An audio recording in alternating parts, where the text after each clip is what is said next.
welcome back to the Engler Journey podcast. Today we are here with a true entrepreneur, Elijah Riley. So nice to have you here today. Yeah, it's great to be here. Thanks for having me on.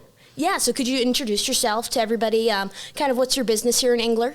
Yep, my name is Elijah Riley. I am a senior this year, so I'll be graduating in December of this year, maybe spring of next. So doing a little bit longer than the traditional 4. And my business is Big Gumdrop Outdoors, and we connect with youth here in the city, and we provide them with educational content around like environmental and outdoor recreation content topics. Super cool, and that really gets people involved, especially young kids, to get outside and learn more about the outdoors. So starting off here, I know that you're a Lincoln High alum, and so am I.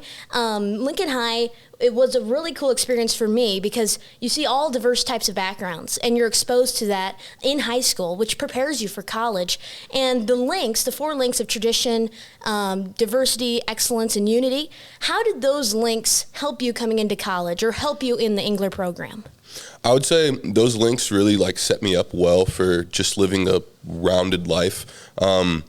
The diversity and unity were 2 things that really stuck with me as I was going through high school, and as I started to grow this business, I really wanted to lean into those because being someone that's Lincoln born and raised, I wanted to give back to my community, and I wanted to give back to kids that looked like me within my community. So that's kind of why we started Big Gumdrop Outdoors, and just trying to engage as many youth as we can to teach them that there are diverse opportunities within college, within careers, and just within life that they can engage in. Yeah, so really bridging that gap and preparing young people for their college experience. Right.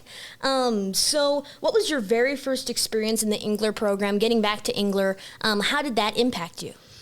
Yeah, so my first experience, the first time I really engaged with it was on the Nebraska trek that we took in, summer 22, because I had a couple buddies that were in it this prior school year, and they were trying to talk me into it.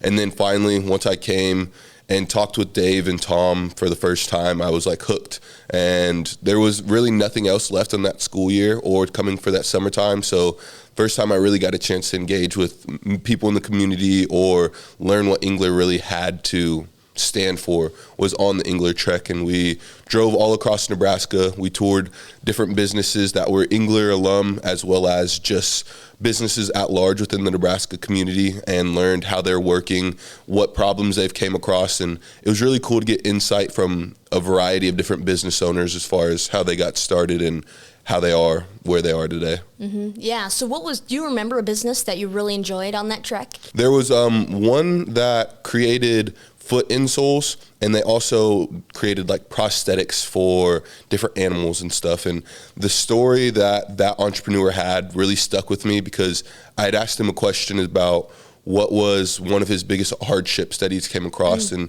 how did he navigate that. And in that moment, you could tell he started to get emotional because it was something that was still fresh to him and something that was still healing. And what had happened was that previous holiday time, he had to fire 4 of his employees because it was either he fired them before Christmas time and they would have to figure out the new life of not having dual incomes in the house and stuff like that, or fire them after Christmas time after they have already bought all these gifts for their kids and anticipating on this income. And hearing that and hearing how vulnerable he was, it really spoke to me because he was talking to a group of random college kids, and he didn't have to be that honest and that open with how he was feeling or the different hardships that he went through. And that really connected with me as far as being able to have that vulnerability and open yourself up, I think allows more growth in the long run. And it was really cool to see that. Yeah, so really exposing all of you to hardships and how there will always be hardships, but how to overcome those, really. So how have you been able to network and grow your business through Engler? What opportunities have you had for that? The biggest thing I would say that Engler's helped me do is just refine what my business is or what I want it to be as I grow. I've done the summer build camp. I'm in the entrepreneurship, enterprise studio. I've taken a couple of the classes, and through all of it, I've had different ideas or I've had different concepts brought up to me. And just through working with the professional team like Tom and Dave and Brennan and Hallie and Haley, I've really learned how to refine my business, figure out exactly what I wanted to do. And also through the Engler fireside events, I've met a lot of really cool people and a lot of people that constantly pour more energy or more light into what I'm doing. And it's always nice to have different perspectives. Yeah, I've heard that Fireside is a really cool event, and that everybody that goes to that can make really cool connections throughout their lives, right? Yeah, super cool. And so who has been one of your biggest mentors in the Engler program that has really impacted you? I'd say my biggest mentor is probably Dave. Yeah. Dave Lamb. Yeah. Yeah, every time I talk to him, I can see like a little sparkle in his eye, and it just makes me want to go change the world.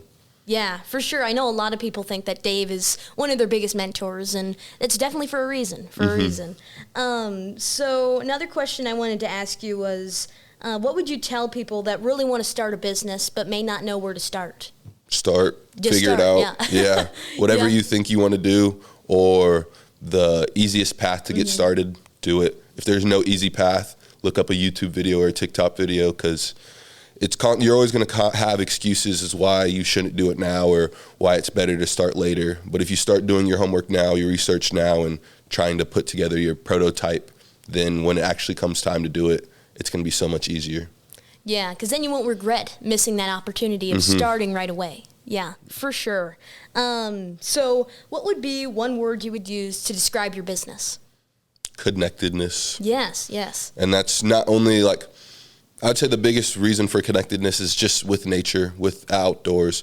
Our mission is to educate people about nature and inspire them to explore the outdoors. And we do that through giving people immersive experiences, taking people out, teaching them how to fish, teaching them how to set up tents, set up campfires, and cook with the campfires. I think a lot of the youth of this generation is severely disconnected with nature and understanding the simple processes that human beings have gone through for generations upon generations. And now with how much screen time we have and how much exposure we have to social media, we may feel like we're more connected with other people across the world. And yes, that's true, but we're more disconnected, I think, with nature and within ourselves as a people. So my biggest thing is we just try to provide kids new outlets where they can get connected with something bigger than themselves and understand their whole place in the world. Yeah, so really connecting back to yourself. Yeah. So what would be something you would tell yourself, your past self, about becoming an entrepreneur? It's hard, but buckle up and you got it. Yep. Could you talk a little bit more about how you started your social media and how that kind of got more people involved?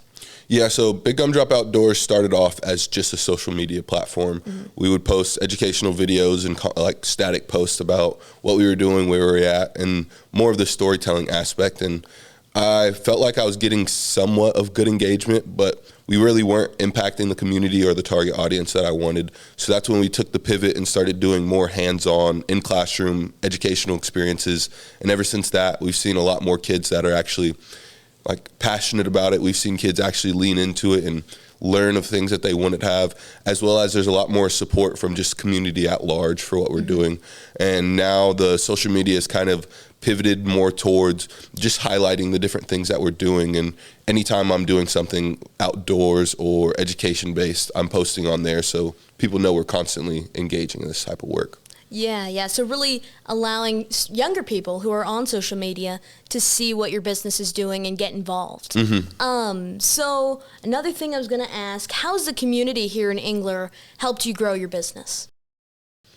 I'm not sure exactly, because I would say my business is a little unique in the aspect that it's a nonprofit and everyone else in this is a for-profit business. So I really haven't had a plethora of resources that have been thrown at me to grow the business.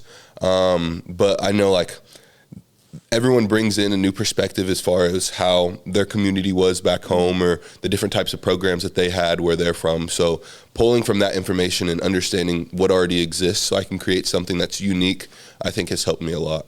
Yeah, but that really makes your program special by having something that's unique as a nonprofit, especially here in the Engler program. So how is your after-school program impacting students across Lincoln? So we just started in a new after-school last week. So we're in Belmont, and then this week we're going to add another one, and that's Everett. And we're engaging the 3rd, 4th, and 5th graders in these elementary schools and talking to them just about survival skills and how they can use those skills to get outdoors this summer. And what we've been doing, so like last week we did camouflage, and it was really fun because we had a video where the kids were able to like find animals on a different landscape, and they had to guess like, oh, I see it here, oh, I see it there. And seeing how those kids engaged with that was a lot of fun. And then we also had little cutout moths where they were able to draw it so then it could blend into whatever environment was in the classroom. And then we did a game where we tried to find them and talked about why some moths were easier to find versus some weren't, and really just trying to give that holistic conservation mindset of why conservation matters, how it works, and how it's practiced in the real world. I think there's a lot of insight and information about the outdoors, conservation, and just natural resources that we aren't getting. And what I really want to do is figure out ways that we can start tying this into curriculum that's being ran in schools, so then kids are not learning it just from us, but they're learning it from the actual school content as well. And as we grow, we plan to be in elementary schools, go to the feeder middle schools, and then go to the feeder high schools, and then eventually have those high school students start going back to the younger grades so they can provide those like mentorship opportunities. And by then we have a whole pipeline where kids are constantly engaging in this type of content. If they're passionate about it, they have a plethora of resources as far as careers, internships, and people that are willing to invest in them so they can continue on to change the world in however they want to. And do students have to sign up for this program, or can they just come? So right now we're running it with the CLC program, so the community learning centers, and the parents will sign them up for that program, and then we will go in and provide those lesson plans. So yeah, they have to sign up through the community learning centers. And then for this summer, we're going to run stuff at the Malone Center. We're running stuff with another CLC that's connected to the Cedars organization, and we're just trying to find more resources and summer programs that we can engage with, because we have a wide open summer and we want to engage as many kids as we can. Oh, okay. Cool. So thank you, Elijah, for being here. Really enjoyed learning more about your program, and it's really going to connect people for generations to come. Thank you. I appreciate it.